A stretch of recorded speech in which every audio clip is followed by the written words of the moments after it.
اچھا سر، حرمت مصاہرت کے حوالے سے میں اسٹڈی کر رہا تھا تو فقہ حنفی کے اندر یہ قول بڑی شد و مت کے ساتھ ملتا ہے کہ اگر چھو لیا جائے تو صرف چھونے پر بھی انہوں نے حرمت مصاہرت کا حکم دیا اور بالکل حرمت ثابت کر دی ہے، جبکہ دیگر فقہ کو دیکھتے ہیں تو وہاں پر یہ چیز نہیں ملتی ہے، وہاں پر رعایت ملتی ہے، وہاں پر دلائل کچھ اور ملتے ہیں۔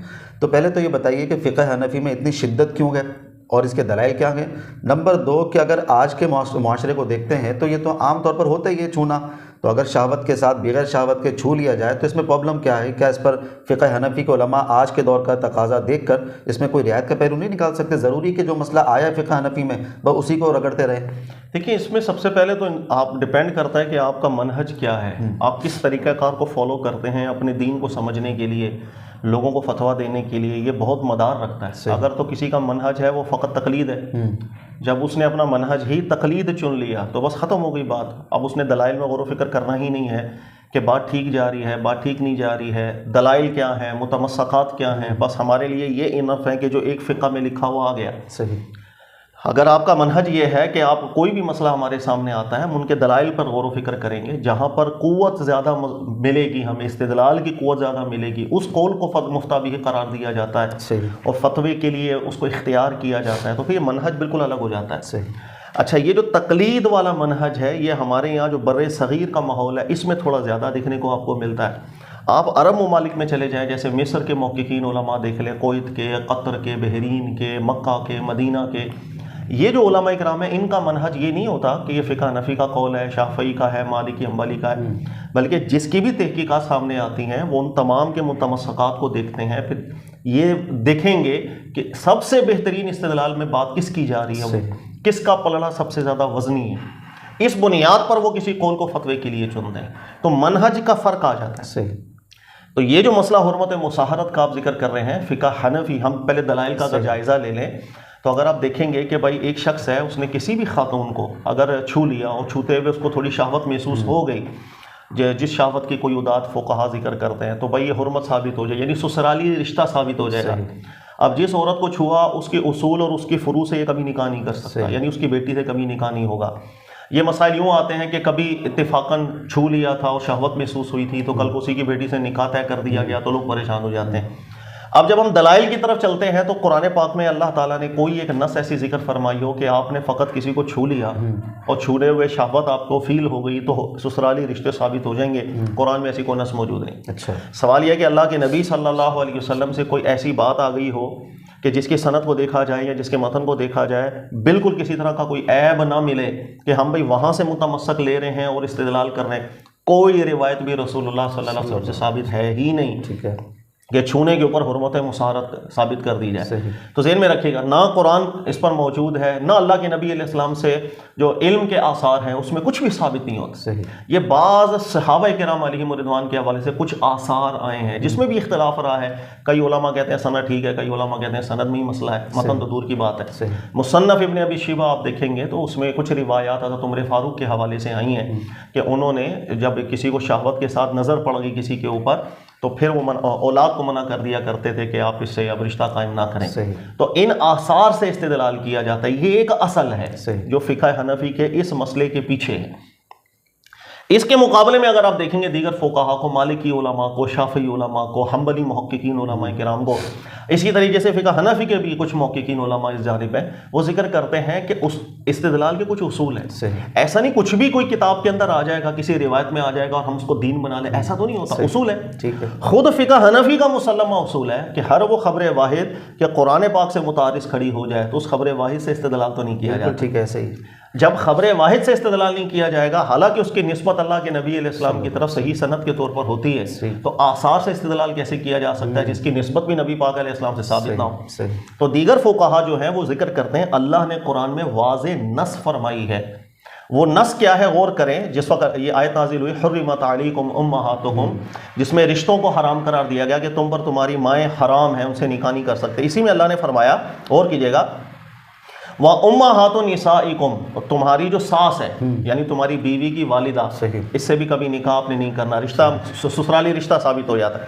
آگے اللہ نے فرمایا وَرَبَائِبُكُمُ اللَّاتِي فِي حُجُورِكُم مِّن نِّسَائِكُمْ اللَّاتِي دَخَلْتُم بِهِنَّ، یعنی ایک خاتون سے آپ نے نکاح کیا، اس کی آلریڈی پہلے سے ایک بیٹی ہے، کسی اور سے شادی ہوئی تھی، اس کی ایک بیٹی ہے، اب آپ کا نکاح ہو گیا اس خاتون کے ساتھ, وہ اپنے ساتھ بیٹی لے کر آئی, اللہ ذکر کر رہے ہیں کہ یہ جو بیٹی ہے اگر آپ کا اس بیوی کے ساتھ جسمانی تعلق قائم ہو چکا ہے تو اب اس بیٹی سے آپ کا نکاح نہیں کرنا اپنے بعد میں, چاہے اس کو طلاق ہو جائے. پھر آگے اللہ فرماتے ہیں فَإِن لَمْ تَكُونُوا دَخَلْتُمْ بِهِنَّ, اگر اس سے دخول ابھی نہیں ہوا, یعنی جسمانی تعلق, باقاعدہ سے جسمانی تعلق ابھی قائم نہیں ہوا, تو اللہ فرما رہے فَلَا جُنَاحَ عَلَيْكُمْ, اب تم پر حرج نہیں ہے کہ اس سے اگر رشتہ خراب ہو جائے تو آپ وہ ربیبہ لڑکی سے نکاح کریں.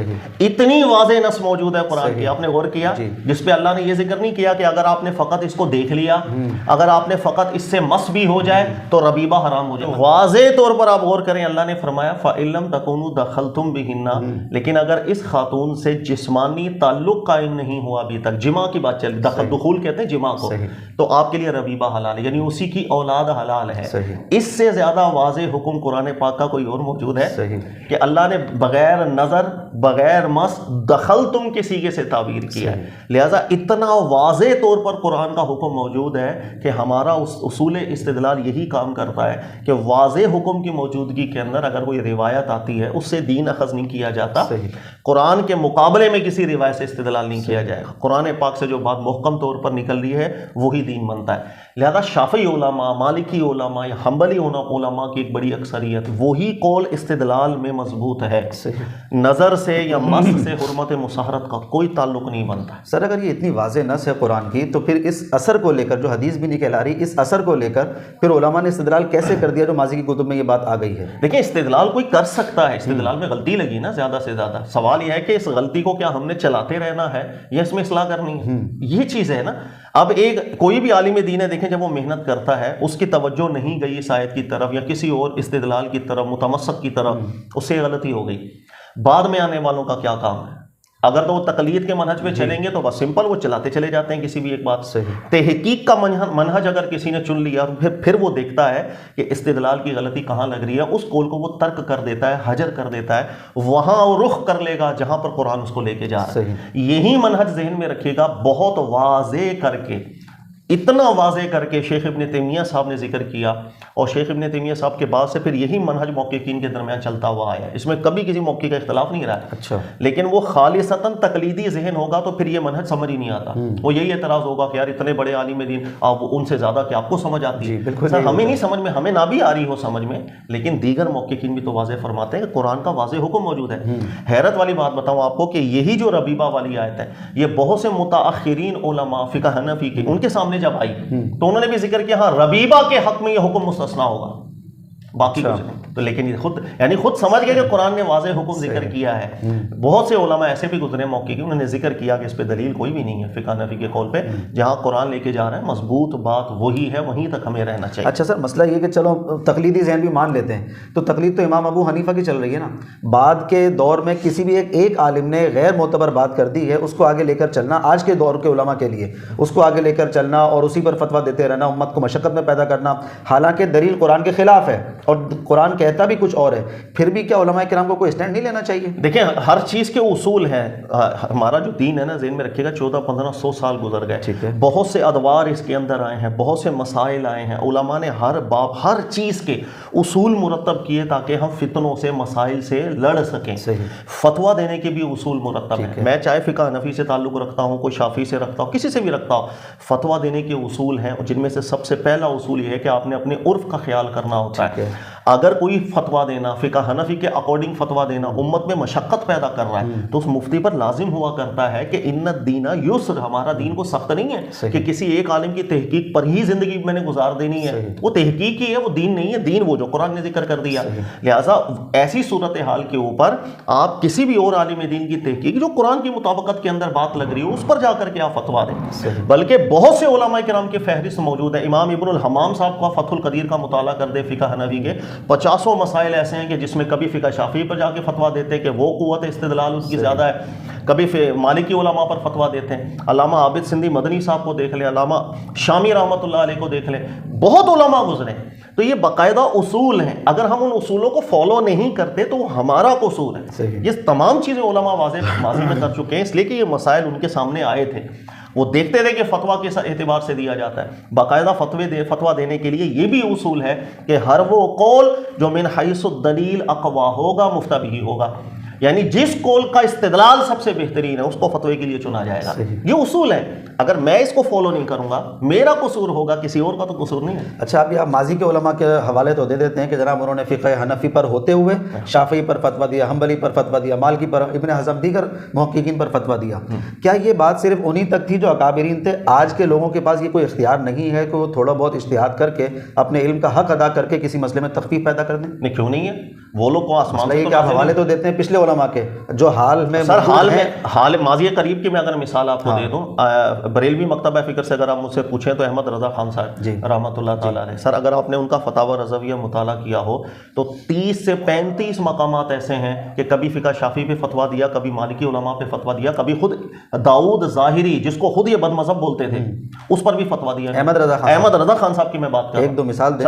مثال کے طور پر نماز جمعہ جیسے خطبہ ہے، اس دو خطبوں کے درمیان ہاتھ اٹھا کر کے دعا مانگنا فقہ حنفی علی شدید کراہت میں اس میں قرار دیتے ہیں. لیکن اپنے دور کے انہوں نے جب دیکھا کہ بھئی یہاں پر لوگ دعا ہاتھ اٹھا کے کرتے ہیں تو آپ نے کہا کہ امام شافعی کے استدلال پہ میں فتویٰ دوں گا اور اس استدلال کی قوت بھی ہے، لوگوں کو گناہگار نہ بولا کرو. اس کے دوسری مثال میں آپ کو دیتا ہوں، جیسے بنگال کے اندر نکاح تھا، وہ وکیل آگے وکیل بنا کے نکاح کرتا تھا. فقہ حنفی کے اندر یہ نکاح ہی نہیں ہوتا، زنا ہوتا ہے. جی صحیح.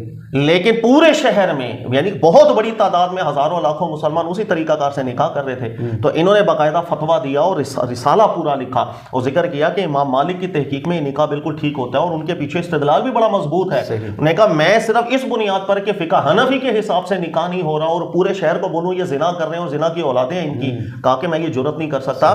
امام مالک کے استدلال کے مطابق نکاح بالکل ٹھیک ہو رہا ہے، اسی پر میں فتویٰ دوں گا. اس کی میں تیسری مثال آپ کو داؤد ظاہری والی بھی دے سکتا ہوں کہ جب وہ صبح آنکھ کھلتے مکروہ ٹائم پہ خواتین نمازیں پڑھنا فجر کی شروع کر دیں، اس قول کے اوپر انہوں نے کہا الفاظ موجود ہیں کہ میں فقہ حنفی، فقہ شافعی، فقہ مالکی، فقہ حنبلی چاروں ائمہ سے نکل کے داؤد ظاہری کے قول پہ جا کر میں فتویٰ دے رہا ہوں. اچھا، انہوں نے کہا اس لیے کہ پیچھے استدلال کی قوت ہے کہ ان کے پیچھے جو نص ہے وہ بڑی مضبوط ہے، اسی بنیاد پر میں فتویٰ دوں گا کہ ان کی نمازوں کو خراب کوئی نہ بولے. میں نے آپ سے ذکر کیا 30 سے 35 مقامات ایسے ہیں فتاوی رضویہ کے اندر جہاں احمد رضا خان صاحب جو ہیں وہ دیگر ائمہ کرام کے اوپر انہوں نے اقوال پر فتویٰ دیا ہے. ہمیں معلوم ہونا چاہیے حال کے علماء کی بات کریں تو غلام رسول سعیدی صاحب ابھی یہ بھی حال ہی میں انتقال ہوا ہے اور بریلوی مکتبہ فکر میں بڑا نام ہے ماشاءاللہ ان کا. آپ ان کو اسٹڈی کر کے دیکھ لیں کتنے مقامات ایسے ہیں جہاں پر فتویٰ انہوں نے اور ترجیح دی ہے فقہ شافعی کے علماء کو، حنبلی علماء کو. جہاں قوت استدلال ہے ہم نے وہاں جانا ہے. تو ایسا نہیں ہے کہ ماضی میں صدیوں پہلے یہ اختیارات تو تھے علماء کے پاس، آج نہیں. بھائی کیوں نہیں ہے؟ نہ وہ آسمان سے اترے نہ ہم آسمان سے اترے، جیسے وہ انسان تھے یہاں بھی وہ انسان ہے. آپ کو مجھے یہ بتائیے، آپ نے کہہ دیا بھائی غلام رسول سعیدی صاحب بڑا ایک واقعی نام ہے بریلوی مکتبہ فکر میں، انہوں نے کئی مسائل میں اختلاف کر کے دیگر فتاویٰ پہ عمل کر لیا، انہوں نے فتوے دے دیے. اب مسئلہ یہ ہے کہ پھر ان کو شد و مت کا سامنا بھی کرنا پڑا، زجر و توبیخ کا سامنا کرنا پڑا اور بڑی جو ہے نا مخالفتیں ان کو مول لینی پڑی ہیں اس بات پر کہ جناب تم نے فلاں سے اختلاف کر لیا، فلاں سے اختلاف کر لیا. اچھا، دوسرا سوال میرا یہ ہے کہ احمد رضا خان صاحب نے اتنے علماء سے اختلاف کر کے کئی فقہ سے ہٹ کر جوابات دے دیے، ٹھیک ہے نا. آج کے بریلوی طبقے کے اہل علم حضرات یا نیچے کے طبقے کے اہل علم عام ان کو تھوڑی سی شرم نہیں آتی سر کہ صرف احمد رضا خان صاحب بس، اس کے علاوہ کوئی نہیں، چاہے کوئی دوسرا عالم دکھا دو؟ حال کے نہیں سر، ماضی کے بھی کسی عالم کو قبول نہیں کرتے، بس احمد رضا خان صاحب چاہیے، اس کے علاوہ نہیں. اتنی شدت کیسے؟ ہم نے شروع ہی میں مقدمہ جو بنایا تھا وہ یہ تھا کہ منہج دنیا میں دو چلتے ہیں، یا تقلیدی یا تحقیقی. صحیح. اگر آپ نے تقلید کا منہج چن لیا تو پھر آپ نے تحقیق کی طرف نہیں جانا، پھر آپ نے آنکھیں بند کر لینی، اندھے ہو جانا ہے، لولے ہو جانا ہے، لنگڑے ہو جانا ہے، زبان گونگے ہو گئے، آپ بول نہیں سکتے، بس جو مل گیا اس کو چلاتے چلے جانا ہے. تحقیق کا منہج یہ ہوتا ہے کہ پھر آپ نے آنکھیں کھول کے رکھنی، ہر بات کو تولیں گے، ہر بات کو وزن کریں گے، جو بات قرآن سنت کے مطابقت میں ہوگی اس پر فتویٰ دیں گے، جو مخالفت میں ہوگی جس مرضی بڑے عالم دین سے وہ بات آ رہی ہوگی ہم اس کو کمزور کہلائیں گے. ہاں، بری زبان کسی کے خلاف استعمال نہیں کریں گے، کیونکہ عالم جب اجتہاد کرتا ہے غلطی پر بھی اللہ ثواب دیتے ہیں اس کی حسن نیت پر اور اس کی محنت کے اوپر. اگر کوئی شخص جان بوجھ کر خیانت کرے گا وہ گناہ گار ہوتا ہے اللہ کی بارگاہ میں. لیکن ہمیں حسن ظن ہے اپنے علماء محققین سب سے کہ کوئی بھی جان بوجھ کر کے قرآن سنت میں خیانت نہیں کرتا ہوگا، اپنی طرف سے 100% دینے کی کوشش کرتے ہیں. تو یہ سب چیزیں مدار کرتی ہیں آپ کا منہج کیا ہے. بر صغیر کا جو ماحول ہے، دوبارہ میں ذکر کر دوں، یہاں پر تقلیدی منہج زیادہ ہے. عرب علماء کو اگر آپ دیکھیں گے کافی عرصے سے ہی وہ تحقیقی منہج پر زیادہ ہوتے ہیں، تقلیدی منہج پر کم ہوتے ہیں. اس لیے آپ ان کو دیکھیں گے وہ ایک مسئلے پر امام ابو حنیفہ کے قول کو ترجیح دیں گے، ایک مسئلے پر امام شافعی کے قول کو ترجیح دیں گے، ایک پر ابن حزم کو دیں گے، 4 مسئلوں پر ابن تیمیہ کو بھی ترجیح دیں گے، اور ایک مسئلے پر محمد بن صالح عثیمین کے تحقیق کو ترجیح دے دیں گے کہ انہوں نے تو سب سے اختلافات کر دیے، اس لیے کہ ان کے نزدیک اعتبار ہے دلیل کی قوت کا، شخصیات کا اعتبار نہیں ہوتا۔ تو یہ منہج بہت الگ ہے۔ صحیح۔ اچھا، یہ بڑا ایموشنلی بلیک میل کیا جاتا ہے، بھائی تم ان سے بڑے ہو گئے، چاہے صحابہ ہو، تابعین ہو، ائمہ مجتہدین ہو، یا احمد رضا خان صاحب یا اور کوئی، بھائی کوئی بھی بات ان سے ہٹ کر دی جائے نا، بھائی تم ان سے زیادہ علمی ہو گئے، تم پر اللہ نے کوئی خدا نخواستہ وحی اتار دی ہے۔ یہ جو ایموشنلی بلیک میل کیا جاتا ہے، یہ کیسے سمجھائیں گے عوام کے لیے؟ بہت آسانی سے سمجھ میں آ جائے گا۔ امام ابو حنیفہ رحمۃ اللہ تعالیٰ علیہ کی ظاہر و روایہ کے مطابق نماز میں تشہد میں انگلی اٹھانا ہی جائز نہیں ہے، اچھا، بلکہ غالباً بدعت کا قول آیا۔ اچھا، تو سوال یہ کہ آج سارے حنفی انگلی کیوں اٹھا رہے ہیں؟ امام ابو حنیفہ کے قول کو چھوڑ کر ہی عمل کر رہے ہیں نا۔ یہی سوال یہاں کیوں نہیں پیدا ہوتا کہ آپ ابو حنیفہ سے زیادہ سمجھدار ہیں؟ میں حافظے کی بنیاد پر باتیں کر رہا ہوں، شاید آگے پیچھے ہو سکتی ہے۔ نماز استسقاء کو امام ابو حنیفہ بدعت قرار دیتے تھے، مشروع ہی سمجھتے نہیں تھے۔ اچھا، آج تمام فقہ حنفی نماز استسقاء کو مشروع سمجھ رہی ہے۔ سوال یہ کہ امام ابو حنیفہ سے زیادہ سمجھ ان کو آ گئی ہے۔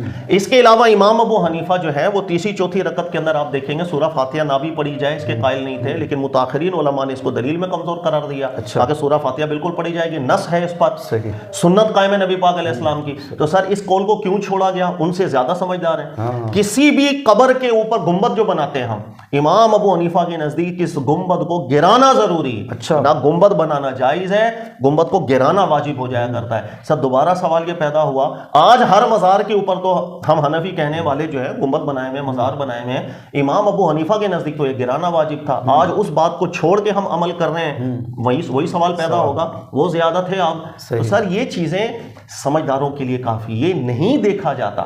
ہر بندے کو انسان سمجھا جاتا ہے، اس نے محنت کی، اللہ بہت اجر دے، انہوں نے ایسے اصول مرتب کیے آج تک ہم فالو کر رہے ہیں۔ یہ مطلب کب سے ہو گیا کہ وہ معصوم تھے، کوئی غلطی ان سے نہیں ہو سکتی، اور جہاں غلطی ہوگی ہم نے آنکھیں کھول کے دیکھنا ہے تاکہ ہمارا دین ٹھیک رہے، لوگوں تک ٹھیک دین جائے۔ ایسا تو نہیں اس غلطی کو فالو کرتے جاؤں گا کہ میں صدیوں تک جو ہے اس غلطی کے پیچھے ہی لگتے چلے جائیں، درستگی کی طرف پہنچ جائے گا۔ پھر اصل مسئلہ آخر میں یہ سمجھائیے، انجینئر محمد علی مرزا صاحب ہیں، وہ جیسے ایسے مسائل ہیں نا، جیسے ابھی میں نے آپ سے ذکر کیا حرمت مصاہرت کا مسئلہ ہے، اور دیگر کئی سارے ایسے مسائل جو نچلی کتابوں میں آ گئے ہیں فقہ حنفی کے حوالے سے، تو وہ ان کا مذاق بناتے ہیں۔ اب کوئی ان سے سوال کرتا ہے تو کہتے ہیں بھائی یہ فقہ حنفی میں تو ہوگا، باقی قرآن حدیث میں کہیں نہیں ہے۔ مطلب وہ اتنا ڈیفرینٹ کر دیتے ہیں اس کے اندر کہ فقہ حنفی معاذ اللہ خدا نہ خواستہ کوئی قرآن و حدیث کے صریح خلاف کھڑی ہوئی ہے۔ بھائی یوں ہوئے کہ چلو بعد کے علماء نے ایک بات کر دی، علمی طور پر بات کی انہوں نے، سنجیدہ علماء تھے، جس طریقے سے آپ نے بھی شاندار طریقے سے سمجھایا کہ بھائی ٹھیک ہے، ایک عالم نے استدلال کیا تھا کتاب میں آ کے، بس بات ٹھیک ہے، بعد میں علماء نے اس کو رد کر دیا۔ لیکن اب اس کا مذاق بنانا اور فقہ حنفی کو قرآن حدیث کے صریح خلاف سمجھنا اور ان مسائل کے اوپر مذاق بنانا، یہ کوئی عجیب بات نہیں لگتی سر؟ دیکھیں اب سمجھانے کا تو انداز ہر ایک کا اپنا ہوتا ہے نا، میں اس میں کو تو کوئی رائے نہیں دے سکتا کہ اس نے اس طرح کیوں سمجھایا، اس نے اس طرح کیوں سمجھایا۔ باقی جہاں تک ایک دوسرے کا مذاق اڑانا، یہ تو پاکستان کا عمومی ماحول ہے، یہ ہر ایک فرقے والا دوسرے کا مذاق اڑا رہا ہوتا ہے۔ عام بندے کا مذاق دور سر، علماء کا مذاق اڑا رہا ہوتا ہے۔ ایک ممبر پہ بیٹھ کے کسی دوسرے فرقے کے عالم دین کی تعریف آپ مجھے بتا دیجیے، اگر کوئی کبھی تعریف کر دے وہ صلح کلیت کے نام سے اس کو منسوخ کر دیا جاتا ہے، تو یہ تو عمومی ماحول ہے نا سر۔ اب انجینئر محمد علی مرزا اگر آپ بولیں کہ وہ فلاں کو مذاق اڑا رہے ہیں، تو سر دوسری طرف سے پھول تو نہیں برسائے جا رہے ہیں، دوسری طرف سے بھی برا بلا کہا جا رہا ہے، تو ہر طرف سے ہے۔ لیکن میری یہاں پر گزارش یہ ہے، عرض یہ ہے کہ کوئی بھی مسئلہ ہے آپ تحقیق کی بنیاد پر لوگوں کو سمجھائیں، تذلیل کی بنیاد پہ نہ سمجھائیں، یا لوگوں میں پھر جب ایک دفعہ جھجک کھل جائے، بڑوں کے خلاف زبان درازی کرے، جھجک کھل جائے نا، پھر یہ رکتی نہیں ہے۔ پھر آج اس کے خلاف، پھر اس کے خلاف، پھر چلتے چلتے بڑوں کے خلاف، پھر بڑے بزرگ جو ہستیاں گزری ہیں، پھر صحابہ جو گزرے ہیں، پھر اور اوپر تک بھی زبان جا سکتی ہے۔ تو ہمیں ہر چیز کو ایک محدود رکھنا چاہیے۔ کوئی بھی عالم دین ہے وہ نبی نہیں، سر میں بھی نبی نہیں ہوں، غلطیاں مجھ سے بھی ہوں گی، اسی طرح جو سمجھا رہا ہے وہ بھی نبی نہیں ہے۔ جب ہر ایک سے غلطی ہو سکتی ہے تو اس کو ہر وقت خوف رکھنا چاہیے کہ اللہ تعالیٰ مجھ سے جو غلطی ہوئی ہے میں اس پر متنبع ہو جاؤں، تاکہ میں لوگوں کو بھی بتا سکوں بھئی یہ میری غلطی ہے، وہ لوگ غلط فالو نہ کر لیں۔ تو انسان کو ڈرنا چاہیے۔ باقی اہل علم جو بھی تحقیق کرتے ہیں ماضی میں کی، یاد رکھیے گا اللہ کے نبی صلی اللہ علیہ وسلم کا تاریخی فرمان عالی شان ہے، جب وہ اجتہاد کرتا ہے غلطی پر بھی اللہ ثواب دیتے ہیں، ان کی غلطیوں پر بھی ثواب تھا سر، تو میں کیسے ان کی غلطیوں پر مذاق اڑانا شروع کر دوں؟ ہاں ہمیں منہج ٹھیک کروانا ہے لوگوں کا، اچھے طریقے سے سمجھائیں لوگوں کو، ٹھیک ہو جاتا ہے. صحیح. مطلب لوگ اتنے بھی پاگل نہیں ہیں، بے وقوف نہیں ہیں کہ ہم انہیں سمجھا رہے ہوں اور انہیں بھی ٹھیک لگ رہا ہو، ہاں بھائی یہ بات ٹھیک ہے، یہ غلط ہے، پھر بھی وہ غلط کے پیچھے چلے جائیں. ایسا نہیں ہے. صحیح. تو اچھے طریقے سے اصلاح کریں گے انشاءاللہ تعالیٰ. اچھا بھی جیسے اجتہاد کی اور تقلید کی بات چلی، آخر چھوٹا سا سوال یہ ہے کہ کہاں پر اجتہاد ہوتا ہے اور کہاں پر نہیں ہوتا، اس کی ذرا خاص چھوٹی سی ڈیفینیشن اگر ہو جائے. اجتہاد مختلف معنیوں میں استعمال ہوتا ہے، یاد رکھیے. ایک تو اجتہاد ہے غور و فکر کرنا، جدوجہد کرنا. یہ تو ہر جگہ ہوگا، شروع الف لام میم سے لے کے والناس تک قرآن کی ہر آیت میں ہر چیز. ہمارے علماء نے صحابہ نے سب کام کر تو دیے، بڑے بڑے مجتہدین گزرے، اب ہمیں کرنے کی کیا ضرورت؟ نہیں، ایسا نہیں ہوتا. ہر دور میں مسائل الگ ہوتے ہیں، ہر دور کے اندر جدید تقاضے الگ ہوتے ہیں. سر ہم اسی فقہ کے اندر اصول پڑھ رہے ہوتے ہیں کہ جب حکم اپنی علت پہ چل رہا ہوتا ہے تو آج اس دور میں علت ہے، اگلے دور میں بدلے گی، تو کیا کریں گے؟ آپ اس پر عمل کریں گے؟ آپ اس پر کر کے دکھا دیں، آپ قرآن کے خلاف ہو جائیں گے. صحیح. تو ہم نے تو دیکھنا ہے نا، ہر دور میں اجتہاد چلتا ہے. پھر اجتہاد یہ بھی چلے گا کہ ہم دیکھیں گے کہ ماضی میں کسی عالم دین سے غلطی تو نہیں ہو گئی تھی تو کیا میں غلطی کو فالو کرتا چلا جاؤں؟ میں نے تو ہر چیز میں غور و فکر کرنا ہے نا. یہ دروازہ کبھی بھی بند نہیں ہوتا، یاد رکھیے گا. 50 مسائل ایسے ہوتے ہیں کہ ایک تحقیق ہے صدیوں تک اچھی لگ رہی ہوتی ہے، صدیوں بعد اللہ کسی ایسے مرد قلندر کو پیدا کرتا ہے، وہ بتاتا ہے یار اس کے اندر تو غلطی تھی. صحیح. اور واقعی وہ غلطی اتنی بڑی ہوتی ہے کہ بعد میں بھی تبدیلیاں آنا شروع ہو جاتی ہیں. اس میں حدیث کے باب میں کتنی مثالیں موجود ہیں، تفسیر قرآن کے باب میں کتنی مثالیں موجود ہیں. یہ صدیوں تک تفسیر کا غلبہ رہا، لیکن بعد میں اللہ نے کسی ایسے بندے کو پیدا کیا، اس نے کہا تو قرآن کی تفسیر نہیں تحریف ہے.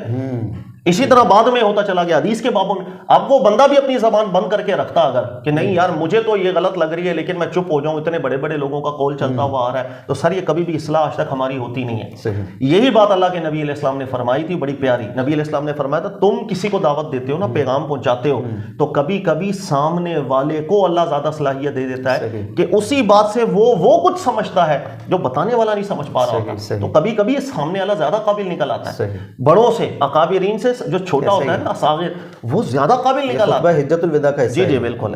اس لیے ایسا نہیں سوچنا چاہیے کہ وہ سب کر کے چلے گئے، ہم بیٹھ گئے تو وہ کر کے چلے گا مطلب کہ آپ کو ہم اجتہاد کا دروازہ بند ہو گیا. پھر قرآن بھی نہ پڑھیں کبھی، کیونکہ پڑھیں گے تو کوئی آیت ذہن میں آئے گی تو ہم کچھ نتیجہ نکالیں گے. قرآن بند کر دو، صرف انہیں کو پڑھ لیں. نہیں تو نتیجہ تو یہی نکالا ہے نا کہ قرآن تم نے نہیں پڑھنا، قرآن پڑھنے سے گمراہیت آتی ہے، تمہارا کام ہی نہیں ہے، بس جو علماء نے کہہ دیا، فقہاء نے کہہ دیا، بس تم اسی پر عمل کرو. نتیجہ تو یہی نکالا ہے. نہیں، یہ اچھا ذہن نہیں ہے، اور ایسا ذہن مجھے نہیں لگتا کہ علماء کبھی لوگوں کا بناتے ہوں. ایک تو آپ علماء کو جو ڈیفینڈ کرتے ہیں نا پیار سے، یہ طریقہ کار کوئی اچھا سر اگر میں علماء کو ڈیفینڈ نہ کروں کس کو کروں؟ سر مسئلہ یہ پرابلم اتنی زیادہ ہوئی ہے علماء کی میں بات کر رہا ہوں. ہر مکتبہ فکر کے عالم کو اٹھا کر سن لیجئے، وہ یہی کہتا ہے نہیں بھائی قرآن نہیں پڑھنا، گمراہ ہو جاؤ. سر میں آپ کو گارنٹی کر رہا ہوں. سر ایک منٹ، میں آپ کو گارنٹی کر رہا ہوں سر، یہ علماء نہیں ہوں گے جن کی آپ بات کر رہے ہیں. سر میری بات سر آیتیں پڑھ رہے ہیں سورہ بقرہ کی، دیگر صورتوں کی، یضل بہ کثیرا ویہدی بہ کثیرا. اے لوگوں سن لو، اللہ اسی قرآن سے کئی لوگوں کو گمراہ کرتا ہے، کئی لوگوں کو ہدایت دیتا ہے. اس کا مطلب قرآن سے تم گمراہ ہو جاؤ گے، نہیں پڑھو خود. اس کا مطلب ہے جو یہ آیت پڑھ کے یہ بتا رہے ہیں نا، اس نے کبھی بھی اس آیت کو سمجھا بھی نہیں ہے. میں اس لیے ذکر کر رہا ہوں وہ عالم ہی نہیں ہے جو یہ ایسا لوگ. تو منصب پر کیسے بیٹھا ہوا ہے، منبر پر کیسے بیٹھا ہوا ہے؟ سر یہی تو نبی پاک علیہ السلام ارشاد فرمایا کرتے تھے کہ میری امت کا زوال ہی اس وقت آئے گا کہ جب امانت حقداروں تک نہیں پہنچے گی، نا اہل منصب پہ بیٹھ جائیں گے. دنیا میں ہر قوم، ہر فیلڈ کا زوال اسی وقت ہی آئے گا، چاہے وہ کھیل کا میدان ہو، سیاست کا میدان ہو، دینی میدان ہو، علمی میدان ہو، کہ جب نا اہل اوپر آ جاتے ہیں. سر آپ کے سیاستدان نا اہل آ جائیں گے، ملک کا بیڑا غرق ہو جائے گا. صحیح. آپ اگر کھیلوں کی مثال لے لیں، کرکٹ بورڈ ہے جیسے، آپ کرکٹ ٹیم نا اہلوں پر مشتمل کر دیں، نہیں کامیاب ہو سکیں گے آپ. صحیح. سر اسی طریقے سے دین ہے، دین کی جو مسندیں ہیں نا اہلوں کے پاس آ جائیں گی، بیڑا غرق کی ہوگا، ٹھیک نہیں ہو سکتا. سر اگر کوئی یہ درس دے رہا ہے کہ بھائی قرآن نہیں پڑھنا آپ لوگوں نے، آپ گمراہ ہو جاؤ گے قرآن اگر پڑھو، اس کا مطلب ہے وہ نہیں ہے عالم، اس کا خود نہیں ہے انف نالج اس کے پاس. تو میں اس کو ڈیفینڈ نہیں کر رہا ہوں سر میں جب عالم کہتا ہوں مطلق سے اطلاق کامل مراد ہوتا ہے، جس کو اللہ نے قرآن پاک کا نور دیا، جس کے دل کے اندر فہم ہے دین کی، وہ ایسی بات کر ہی نہیں سکتا. اس نے تو لوگوں کو کہنا ہے خدا کے واسطے یہ قرآن اللہ نے کیوں نازل کیا، اس کا نام ہی قرآن کیوں ہے، پڑھنا، پڑھنے سے ہی ہے. تو اسی کو پڑھنا چھوڑ دیں گے تو اور کس کو پڑھیں گے؟ پھر کس کو پڑھ کے ہم لوگ دین سیکھیں گے؟ اس میں ذہن یہ بنایا ہوا نا بھائی سارا کچھ مواد نکال کر، علم نکال کر، مسائل فقہ کے نکال کر، عقیدے کے نکال کر، بھائی علماء نے فقہاء نے کام کر دیا تمہارے لیے، اب چلو کتابیں پڑھتے ہیں، ہدایہ پڑھتے ہیں، نور النار پڑھتے ہیں، اصول شاشی پڑھتے ہیں. اس میں بھی سوال یہ ہے، اگر آپ بولیں ہر کتاب کے اندر ایک جیسے مسئلے ہیں، یعنی علامہ شامی نے جو لکھا ہوا ہے بحر الرائق میں وہی سیم مسئلے ہیں، عالمگیری میں وہی سیم مسئلے ہیں، تحتاوی کو پڑھ لیں وہی مسئلے ہیں سارے، تحاوی کو پڑھ لیں وہ مسئلے ہیں، کرکی کو پڑھ لیں وہ مسئلے ہیں، خصاف کو پڑھ لیں وہ مسئلے ہیں. ہر ایک عالم کی کتاب میں تو خود خود فقہ حنفی کے اندر الگ الگ مسئلے ہیں. آپ محمد بن از حنفی کو پڑھ لیں, پوری فقہ حنفی الگ لگ رہی ہوتی ہے. عابد سندھی مدنی کو پڑھ لیں, وہ کہے گا رفع الیدین سنت ہے حنفی ہو کر. عبد الرزاق غالب مہدی حنفی کو پڑھ لیں, وہ کہے گا رفع الیدین سنت ہے نبی پاک علیہ السلام حنفی ہو کر. 50 اور علماء کہہ کے جا رہے ہیں. تو سر میں کس حنفی کی مانوں؟ پھر تو سوال یہ بھی پیدا ہو گیا. پھر ہم کہیں گے نہیں ان حنفیوں کو نہیں پڑھنا, ان حنفیوں کو پڑھنا. سر جب آپ کچی باتیں کریں گے اپنی کچی باتوں میں پستے چلے جائیں. قرآن پاک اصل ہے, اس کے علاوہ کوئی اصل نہیں. سر بہت آخری بات یہ بتائیے, 8 سال کی درس نظامی ہے ہمارے پاکستان میں نارملی. 8 سال کے بعد جب بچہ فارغ ہوتا ہے نا سر, میں نے 95% ایسا دیکھا ہے کہ سر ان کا قرآن ایک دفعہ بھی ترجمے تفسیر کے ساتھ نہیں ہوا. تفسیر تو خیر بہت دور ہے, ترجمے کے ساتھ انہوں نے پورا قرآن نہیں پڑھا ہوتا ہے. کیا یہی المیہ نہیں ہے کہ جناب ہم لوگ ایک ہی کے پیچھے پڑھے ہوئے گئے؟ نہیں جناب, بس کتابوں کو دیکھ لو, قرآن میں کیا بات آئی ہے, حدیث میں کیا آئی ہے, خلاف بھی جا رہی ہے نا تو حدیث کو چھوڑ دو. پھر کل کو عام بندہ سوشل میڈیا پر اٹھ کر وہ حدیث بخاری سے مسلم سے ہمیں دکھاتا ہے, پھر ہماری حالت خراب ہو جاتی ہے. پھر ہم پر اعتراضات ہوتے ہیں, چاہے فقہ حنفی کے نام سے, اسلام کے نام سے. جو نان مسلم ہیں, اسلام مخالف قوتیں, وہی روایتیں لے کر آتی ہیں, وہی آیتیں لے کر آتی ہیں جو ہماری تیاری نہیں ہے. پھر ہم پزل ہو جاتے ہیں. یہی وجہ ہے کہ جمعے کے بیان میں ہم ایسی چیز سکھا نہیں پاتے ہیں. عوام جو چیز سیکھنا چاہتی ہے, جو ان کی ریکوائرمنٹ ہے, وہ ہم پوری نہیں کر پاتے ہیں. یہی المیہ نہیں لگتا آپ کو؟ بالکل ایسا ہی, ہمارا سمجھانے کا تھوڑا انداز ایسا نہیں ہے. پھر کل کو ہم خود پھنس جاتے ہیں. قرآن اور سنت فوکس رکھنا چاہیے. یہ اصل ہوگی تو مسائل آسان ہو جاتے ہیں. یہ اصل نہیں ہوگی, ہم زندگی بھر دفاع کرتے چلے جائیں, اپنی غلط چیزوں کا دفاع کرتے چلے. آپ بالکل ٹھیک کہہ رہے ہیں. ٹھیک ہے سر, بہت شکریہ. بہت اچھے طریقے سے, انتہائی خوبصورتی کے ساتھ آپ نے مسئلے کی وضاحت کر دی. یہ مسئلہ بہت زیادہ اٹکا ہوا تھا, کامنٹس بھی اس پر آ رہے تھے, تو میں نے کہا آپ سے حل کروا لیں. جی ناظرین, تو آپ نے سماعت فرما لی ہے, اس کو بار بار سنیے. انتہائی احسن طریقے سے مفتی صاحب نے اس میں سمجھایا گیا. اللہ تعالیٰ ہم سب کو دین کی سمجھ عطا فرمائے.